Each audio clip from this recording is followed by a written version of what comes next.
Marcus Chen wiped the sweat from his forehead as he checked the mining equipment one more time. The crystal mines on Kepler 442b were dangerous, but they paid well. The planet was home to both humans and several alien species, all working together to harvest the valuable energy crystals that powered starships across the galaxy. The morning shift was almost over when the ground started shaking. Marcus had felt small tremors before, but this was different. The vibrations grew stronger, and dust began falling from the tunnel ceiling.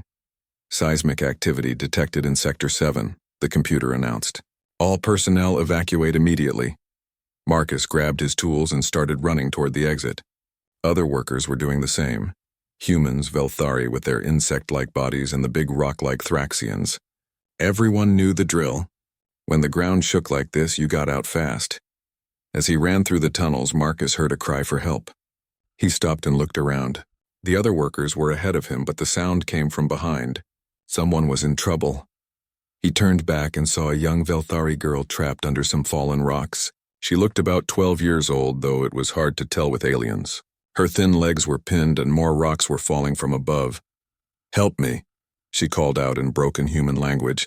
Her big compound eyes were filled with fear. Marcus did not think twice. He ran toward her as the tunnel shook harder. A massive support beam was cracking above them. In a few seconds, it would fall right on top of the girl. The beam weighed several tons. It would crush her delicate body instantly. Without hesitation, Marcus threw himself over the small alien child. He covered her with his body just as the beam came crashing down. The metal structure hit him across his back and shoulders with tremendous force. Pain exploded through his body. He heard his spine crack and felt his legs go numb immediately. But the girl beneath him was safe. His body had taken the full impact. "Are you okay?" he gasped, struggling to stay conscious. Yes, the girl whispered. "You saved me. You saved Zarath." Marcus tried to move but could not feel anything below his waist. Blood trickled from his mouth and his vision grew blurry. The rescue team would come soon, but he was not sure if he would last that long. "What is your name?" Zarath asked, her voice shaking. "Marcus," he managed to say. "Marcus Chen. I will remember," she said. Zarath will remember Marcus Chen. The rescue team arrived 10 minutes later. They used heavy equipment to lift the beam off Marcus. His body was broken. His spine was shattered in 3 places, several ribs were cracked, and there was internal bleeding. But he was alive. They carried him to the medical center while Zarath was taken to the alien medical wing. Her injuries were minor, just some bruises and a small cut on her leg. Marcus had saved her life at the cost of his own mobility. Dr. Sarah Reeves, the human doctor, worked on Marcus for 6 hours. When she finally came out of surgery, her face was grim. "He will live," she told the waiting workers, "but he will never walk again. The damage to his spine is too severe." News of what happened spread quickly through the colony. Humans praised Marcus as a hero, but they also felt sad for him. His life as a miner was over. He would spend the rest of his days in a wheelchair. But the alien reaction was different, especially among the Velthari. They gathered in small groups, speaking in their clicking language. Their antennae moved in patterns that humans did not understand. Something important was happening, but no one knew what. 3 days after the accident, a tall Velthari female entered the medical center. She was different from the workers Marcus had seen before. Her exoskeleton was decorated with intricate patterns, and she wore robes made of shimmering material. Other Velthari followed her, all bowing their heads respectfully. This was High Matriarch Silandra, Zarath's mother and leader of the largest Velthari family group on the planet. She moved with grace and authority, her forearms gesturing as she spoke to the medical staff. "I wish to see the human who saved my daughter," she said in perfect human language. Dr. Reeves led her to Marcus's bed. He was awake but groggy from pain medication. His legs lay motionless under the white hospital sheet. "You are Marcus Chen," Silandra said. It was not a question. "Yes, ma'am," Marcus replied weakly. "How is Zarath? Is she all right?" "She is well, thanks to you." Silandra studied him with her large compound eyes. "You threw yourself in front of certain death to save my child." Marcus shifted uncomfortably. Anyone would have done the same thing. She was just a kid. "No," Silandra said firmly. "Not anyone would do this. You sacrificed your body, your future for a child of another species. This is not common even among your kind." "I couldn't just let her die," Marcus said. It was the right thing to do. Silandra was quiet for a long moment. She looked at Marcus's broken body, then at his face. There was something in his eyes, a strength that injury could not touch. "Do you know our ways?" she asked. "Not really," Marcus admitted. "I know you guys are good workers and fair traders. That's about it." "Among my people there is an ancient law," Silandra explained. "When someone saves the life of our child, especially at such great cost to themselves, a bond is created. We call it Kethmara, the soul bond." Marcus looked confused. "I don't understand." "You will," Silandra said. "Rest now, Marcus Chen. Tomorrow everything will change." She left without another word, taking her followers with her. Marcus stared at the ceiling, wondering what she meant. He had saved a child's life and lost the use of his legs. What else could change? That night Marcus had strange dreams. He saw himself walking through crystal gardens, surrounded by tall Velthari figures. In his dreams he was not broken. He was whole and strong, leading others into battle against unknown enemies. When he woke up, sunlight was streaming through the medical center windows. Dr. Reeves was checking his chart. "How are you feeling?" she asked. "Like I got hit by a space freighter," Marcus said with a weak smile. "But alive, and that's good. You have visitors waiting outside. Let me guess, more Velthari?" "The entire High Council," Dr. Reeves said. "And they brought what looks like ceremonial equipment. Marcus, I think you should know. I've been reading about Velthari customs. What you did yesterday might have bigger consequences than you realize." Before Marcus could ask what she meant, the door opened. Silandra entered, followed by 12 other Velthari elders. They carried strange objects, glowing crystals, ornate bowls, and fabric that seemed to change colors in the light. "Marcus Chen," Silandra announced, "by the ancient laws of our people, and witnessed by the High Council, I claim you as Kethbound. You are now part of my family, under my protection and guidance for as long as you live."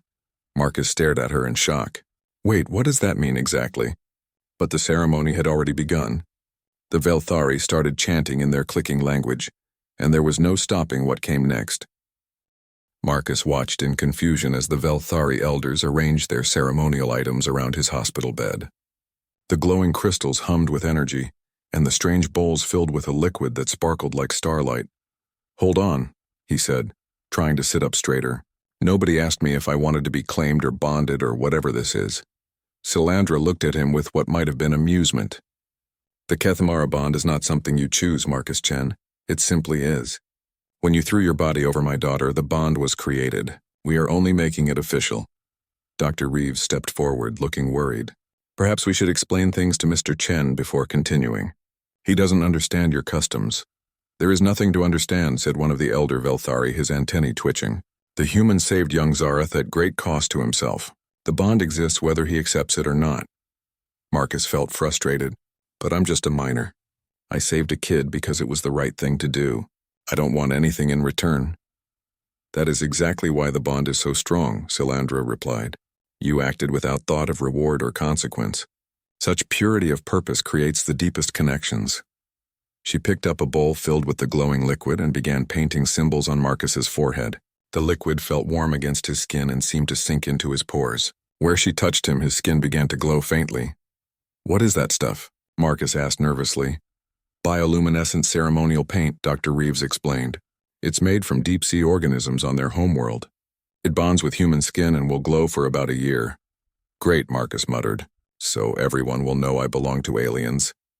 "You do not belong to me," Silandra corrected as she continued painting intricate patterns on his arms. "We belong to each other. The Kethmara bond creates family, not ownership." The other elders began chanting in their clicking language. The crystals around the room pulsed brighter, and Marcus felt a strange tingling sensation throughout his body. Even in his paralyzed legs, he could sense something changing. "What are they saying?"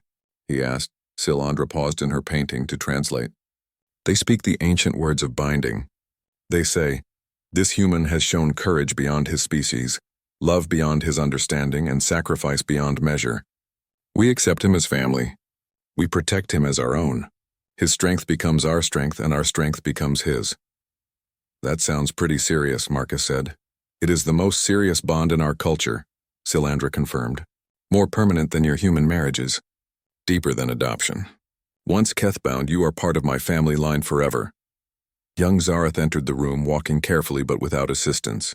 She carried a small crystal, pendant that pulsed with soft blue light. "I brought the family stone," she announced in her limited human language. Silandra took the crystal and placed it around Marcus's neck. The moment it touched his skin, he felt a warm sensation spread through his chest. "This crystal contains the genetic memories of our family line," Silandra explained. "It will help you understand our ways and history. In time, you will be able to communicate with any member of our family, even across great distances." "This is all happening too fast," Marcus protested. "I need time to think about this." "The ceremony must be completed now," said the eldest Velthari. "The bond grows weaker if left unfinished. Already 3 days have passed since the saving." "We cannot wait longer." Dr. Reeves moved closer to Marcus's bed. "I've been researching their customs," she said quietly. "From what I understand, refusing the bond at this point would be seen as rejecting Zareth's life. It could cause serious diplomatic problems." Marcus looked at the young Velthari girl who was watching him with hopeful eyes. Her mother stood beside her, proud and determined. The elders waited patiently for him to accept what they saw as inevitable. "What exactly does this bond mean for my daily life?" Marcus asked. "You will come to live with our family," Silandra said. "I will provide for all your needs. Food, shelter, medical care, whatever you require. In return, you will serve as advisor and protector to our family line." "But I can't walk," Marcus pointed out. "How can I protect anyone?" "Protection comes in many forms," Silandra replied. "Your mind is uninjured. Your courage is proven. Your strategic thinking may be valuable in ways you do not yet understand." The chanting grew louder, and the crystals blazed with light. Marcus realized he was at a crossroads. He could refuse and remain a disabled miner living on charity, or he could accept this strange new role in an alien family. "Will I still be human?" he asked. "Always," Silandra assured him. "The bond does not change what you are. It only adds to who you can become." Marcus took a deep breath and nodded. "Okay, I accept the bond." The elders clicked their approval, and Silandra completed the final symbol on his chest, directly over his heart. The glowing paint pulsed once, then settled into a steady, soft radiance. "It is done," she announced. "Marcus Chen is now Keith-bound to the house of Silandra. He is my family, my responsibility, and my strength." The crystal around his neck grew warm, and suddenly Marcus could sense emotions that were not his own. He felt Zareth's joy, Silandra's satisfaction, and the elders' approval. It was overwhelming but not unpleasant. "I can feel you," he said in wonder. "And we can feel you," Silandra replied. "Your determination, your kindness, your worry about the future. These feelings are now part of our family bond." Dr. Reeves stepped forward with a concerned expression. "What about Marcus's medical care? His rehabilitation?" "He will receive the best treatment available," Silandra said firmly. "Our family has access to advanced biotechnology that your human medicine lacks. We will help him adapt to his new circumstances." "And my job? My life here at the colony?" "Your old life is ended," Silandra said gently but firmly. "Your new life begins now. Tomorrow you will be moved to our family compound. There you will learn our ways and begin your training as a nest guardian." "Nest guardian?" "The protector and advisor of the family. It is an ancient and honored position. No human has ever held this role before." Marcus felt dizzy from all the changes happening so quickly. Just 4 days ago he was a simple miner. Now he was apparently some kind of alien family, guardian with glowing skin and a crystal that let him feel other people's emotions. "This is insane," he muttered. Zareth approached his bed and took his hand with her small clawed fingers. "Thank you, Marcus Chen," she said in carefully pronounced human words. "You gave Zareth life. Now Zareth gives you family." Looking into her compound eyes, Marcus felt the truth of the bond they had created. He had saved her without thinking, and now she and her family were saving him in return. It was not what he had expected, but perhaps it was what he needed. "All right," he said finally. "I guess I'm part of the family now." The elders clicked their satisfaction and began packing up their ceremonial items. Silandra remained beside his bed, studying him with an expression he could not read. "Rest now," she said. "Tomorrow your real education begins." The next morning, Marcus woke up to find his hospital room filled with Velthari workers carrying strange equipment. They moved quietly and efficiently, setting up what looked like a mobile medical unit around his bed. "What's going on?" he asked groggily. Silandra appeared in the doorway wearing practical work clothes instead of her ceremonial robes. "We are moving you to your new home," she said. "This transport pod will keep you stable during the journey." Marcus looked at the alien medical equipment with suspicion. "I thought I was being discharged in a few days.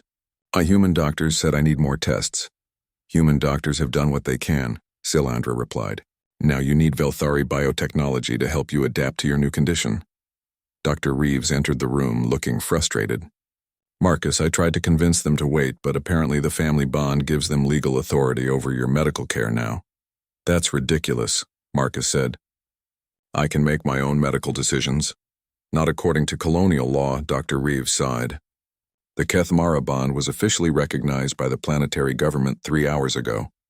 Legally, you're now part of an alien family unit." Marcus felt trapped. "So I have no choice in anything anymore?" "You have many choices," Silandra said patiently. "But some decisions are now made together as a family. Your health and safety are my responsibility now."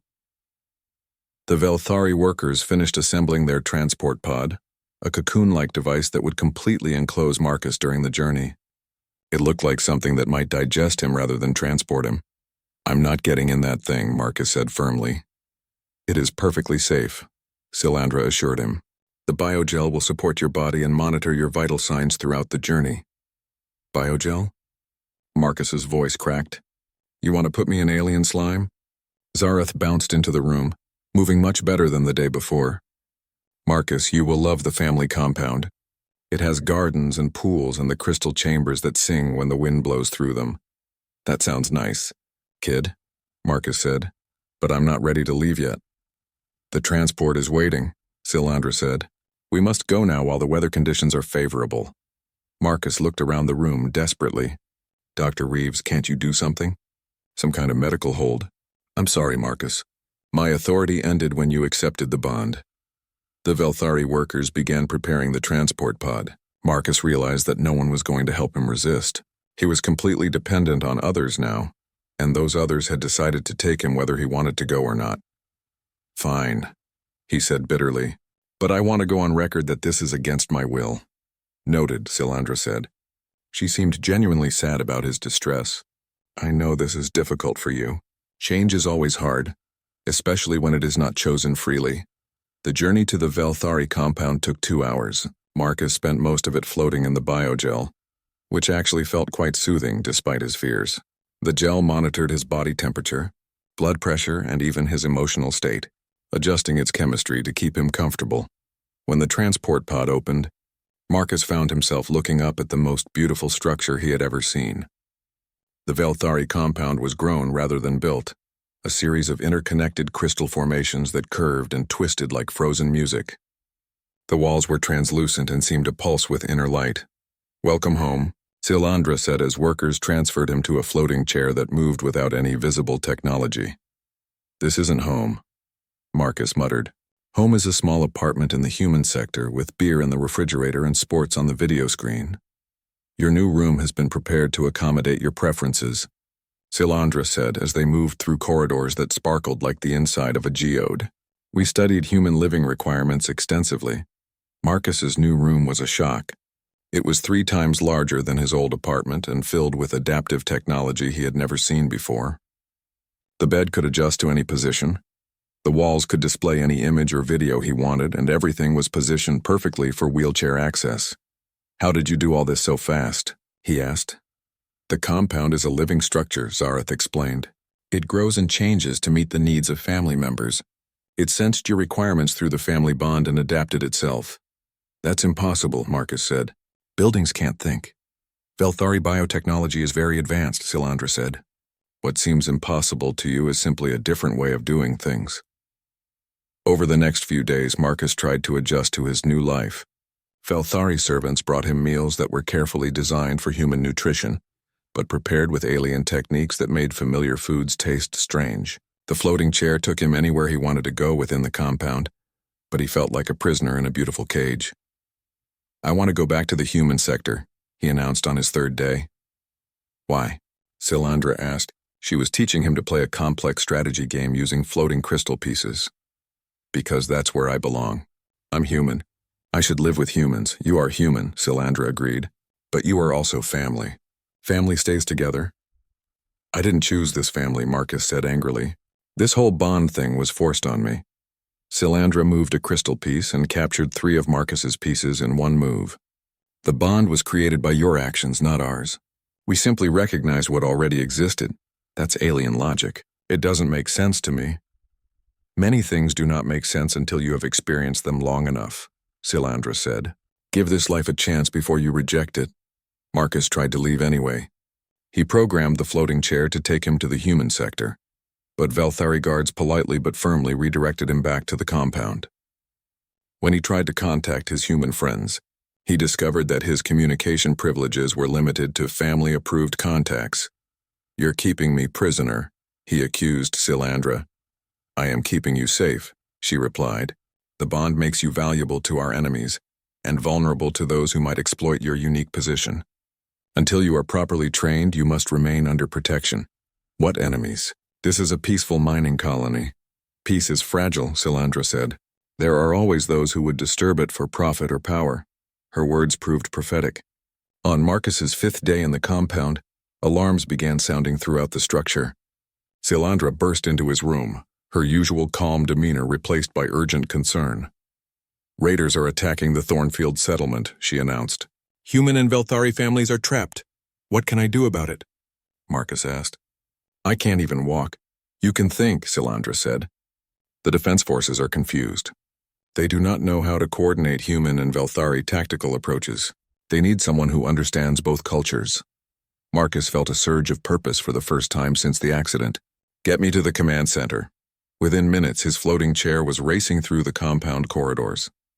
In the command center, Marcus found chaos. Human military officers were trying to coordinate with Velthari warrior castes, but neither group understood the other's methods. The humans want to attack directly, one Velthari commander explained to Silandra, but our way is to surround and wait for the enemy to make mistakes. Both approaches have merit, Marcus said, studying the tactical displays. But neither will work alone against these raiders. He began analyzing the situation, drawing on his engineering background and his growing understanding of Velthari thinking. The raiders had superior firepower, but they were overconfident. They expected either a human-style frontal assault or a Velthari siege. What if we give them neither?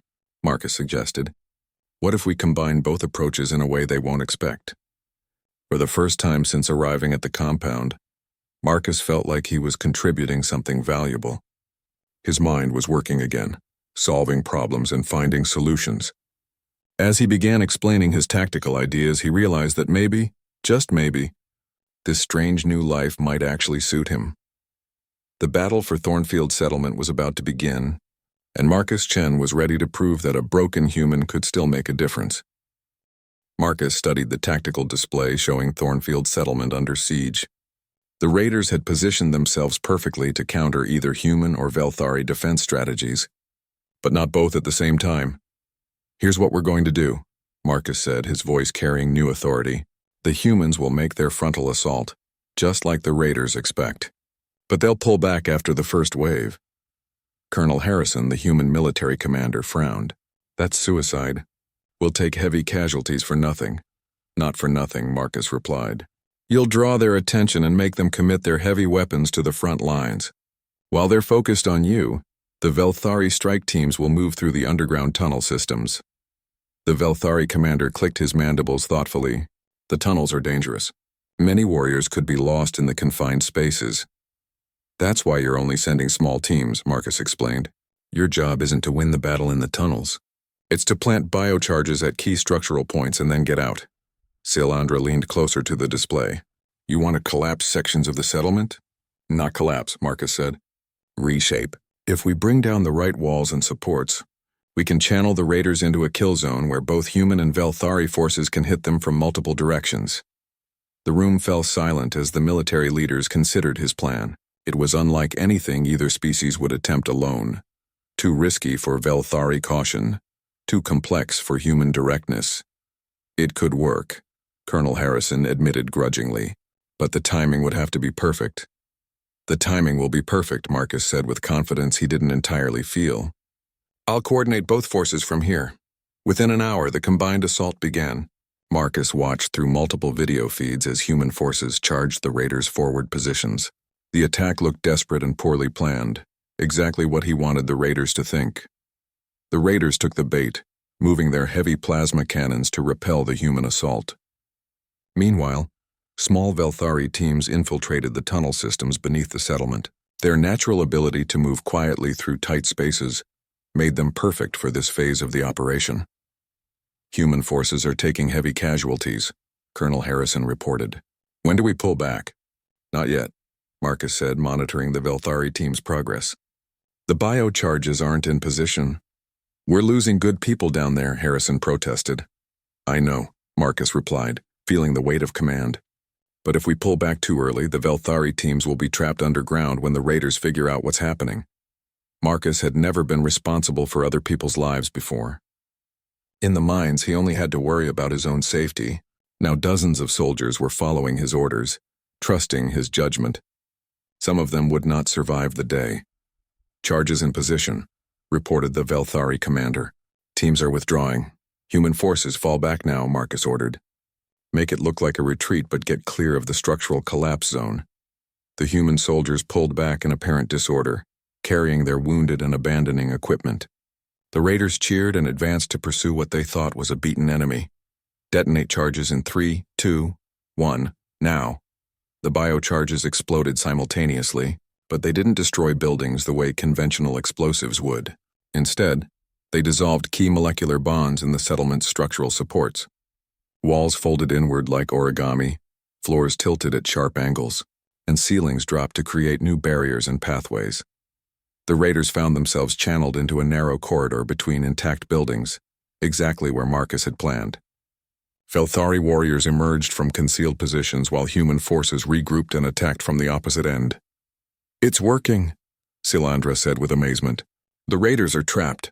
The battle was over in 20 minutes. Caught between two forces in a kill zone they couldn't escape, the raiders surrendered rather than face complete annihilation. The settlement was saved and the combined casualties were far lower than anyone had expected. Remarkable, Colonel Harrison said as he reviewed the battle reports. I've never seen human and Velthari forces work together so effectively. The key was understanding both tactical philosophies, Marcus explained. Humans think in terms of direct action and acceptable losses. Velthari think in terms of patience and minimal casualties. Combining both approaches gave us options neither species had alone. Word of the victory spread quickly throughout the colony. Other settlements began requesting Marcus's help with their defense plans. His floating chair became a familiar sight in command centers across the planet as he helped coordinate joint, human Velthari military exercises, but the real test came 3 months later when long-range sensors detected an approaching fleet. 12 massive ships were heading toward the planet, and their energy signatures identified them as belonging to Galactic Extraction Corporation, a ruthless company known for strip mining entire worlds. They want the crystal deposits, Silandra explained to the emergency council meeting. They will not negotiate or compromise. They will simply take what they want and destroy anyone who resists. We don't have enough ships to fight them, Colonel Harrison said grimly. Their fleet could wipe out our orbital defenses in hours. Then we don't fight them in space, Marcus said. We fight them on the ground where our combined knowledge of the terrain gives us an advantage.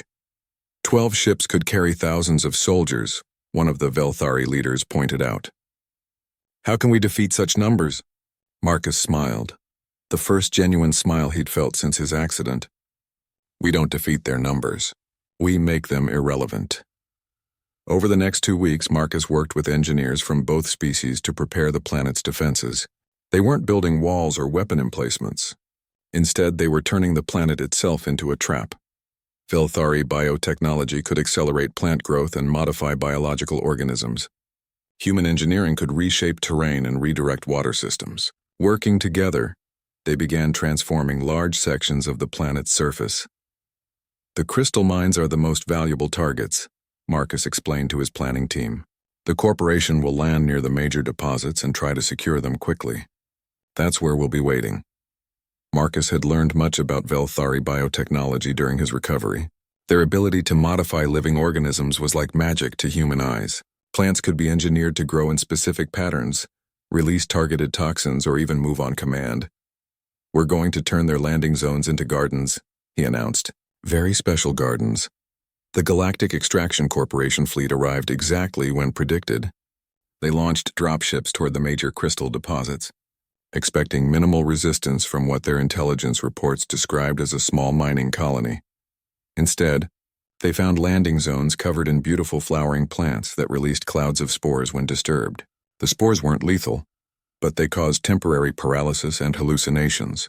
Corporate soldiers stumbled around in confusion, while their equipment malfunctioned due to the biocorrosive effects of the modified plant secretions.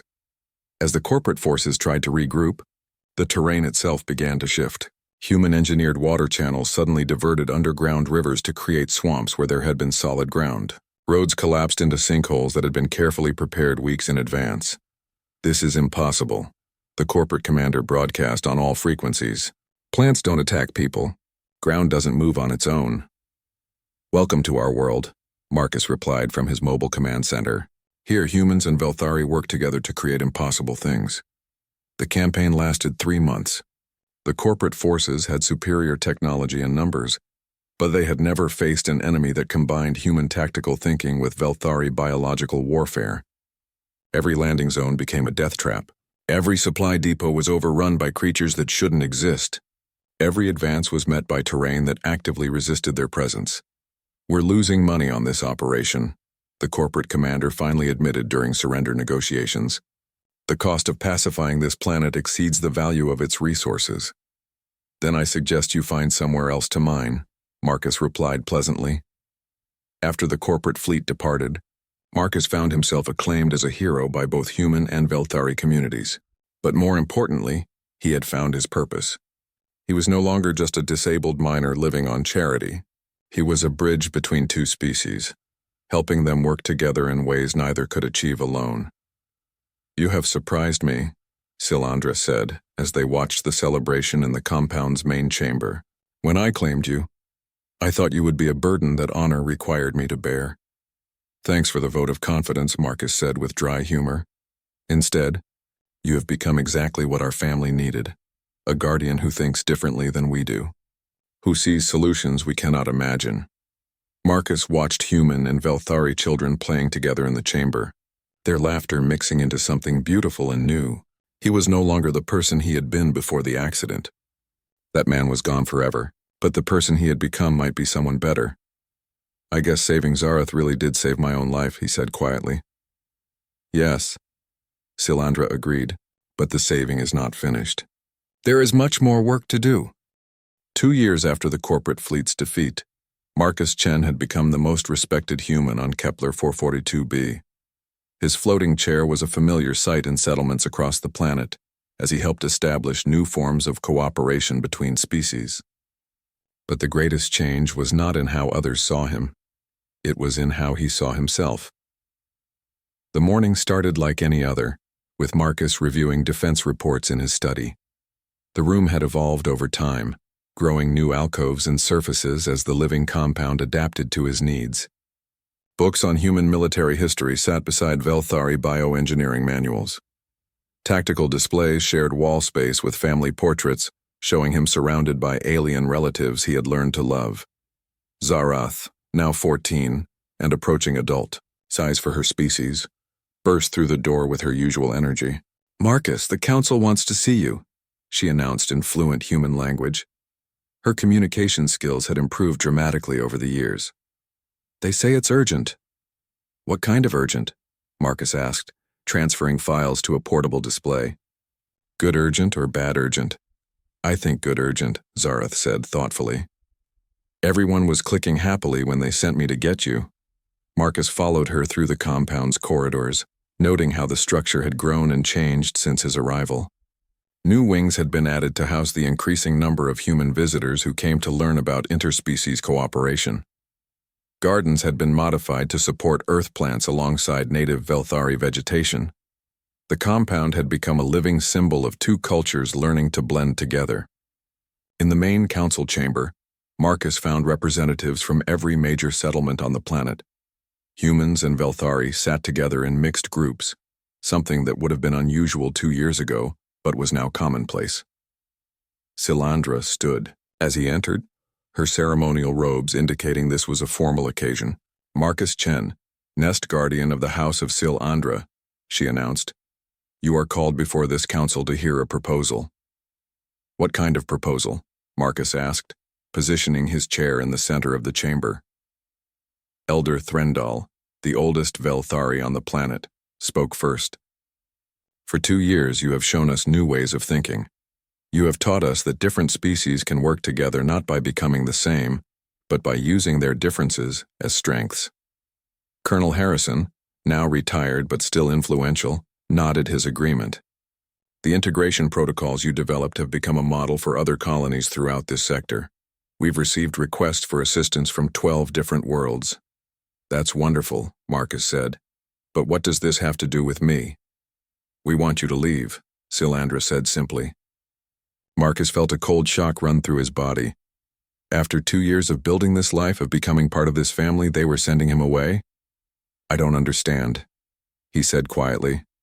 The Galactic Council has approved the establishment of an Interspecies Cooperation Institute, Elder Threndal explained. Its purpose will be to help other worlds develop the kind of partnerships we have created here. They want you to lead it. Lead it? Marcus repeated, still processing what he was hearing. You would travel to worlds facing integration challenges, Colonel Harrison said. Planets where different species are having trouble working together. Your job would be to teach them what we've learned here. Marcus looked around the chamber at faces he had come to know and respect. But this is my home. You're my family. Family is not limited by distance, Silandra said gently. The Kethamara bond will remain strong no matter where you go, and you would not go alone. Zarath stepped forward, excitement radiating from her posture. I would go with you, as your aide and translator. I know both cultures now, and I want to help other young ones like me learn to live in peace. The Institute would be based here, Elder Threndal added. This planet would serve as the training center for interspecies cooperation specialists. You would return regularly to teach new students and coordinate field missions. Marcus felt overwhelmed. 2 years ago, he had been a broken man living on charity. Now they were offering him the chance to spread what he had learned to other worlds, to help other species avoid the conflicts that had plagued galactic civilization for centuries. Why me? He asked. I'm just a former miner who got lucky. You are a man who threw himself in front of certain death to save a child of another species, Silandra replied. You did this without hesitation, without thought of reward, without even knowing if your sacrifice would matter. That kind of instinctive goodness cannot be taught or faked, and you understand both human and Velthari thinking. Zarath added, you can see solutions that neither species would find alone. Marcus thought about the offer. He would be leaving, the compound that had become his sanctuary, the daily routines that had given his life structure, but he would also be taking his knowledge and experience to places where it could do the most good. What would this institute actually do? He asked. Crisis intervention first, Colonel Harrison explained. When conflicts arise between species, you would deploy teams to mediate and find solutions. Long-term, you would establish training programs to prevent such conflicts from occurring. Think of all the young ones on other worlds, Zarath said earnestly. Children of different species who fear each other because their parents don't know how to build trust.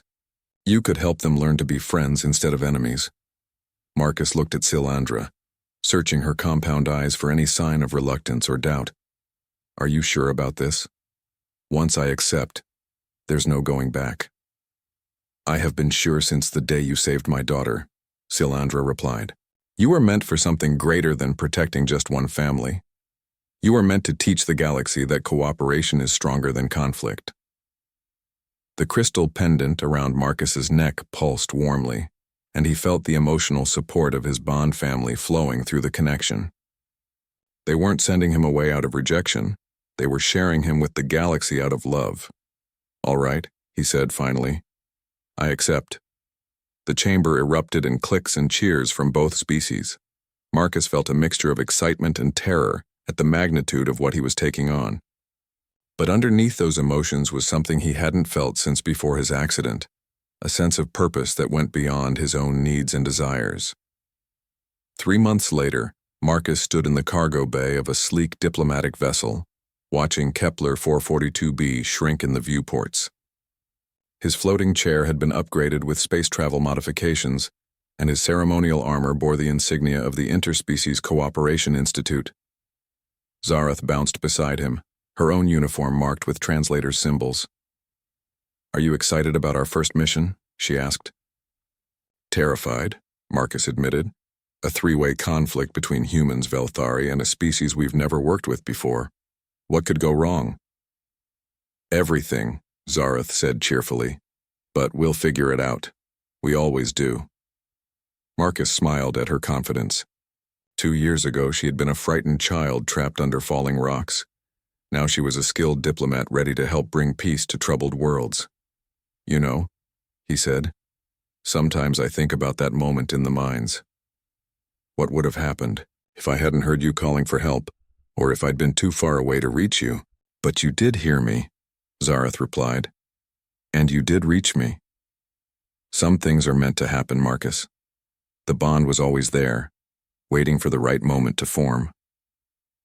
As their ship entered hyperspace, Marcus felt the pull of the crystal pendant, connecting him to his bond family back on Kepler 442b. Distance could not break the Kethamara bond, and he knew that no matter how far he traveled, he would always have a home to return to. His legs might be paralyzed, but his spirit had never been stronger. He had found his place in the galaxy, not as a broken man living on charity, but as a bridge between species, helping to build a future where children of all races could play together without fear. The ship's communication system chimed with an incoming message from their destination. "Marcus," Zareth said, reading the display. "They're reporting that the situation has gotten worse. Fighting broke out in 3 major cities last night." Marcus straightened in his chair, already analyzing the tactical implications. "Then we'd better get there fast. We have work to do."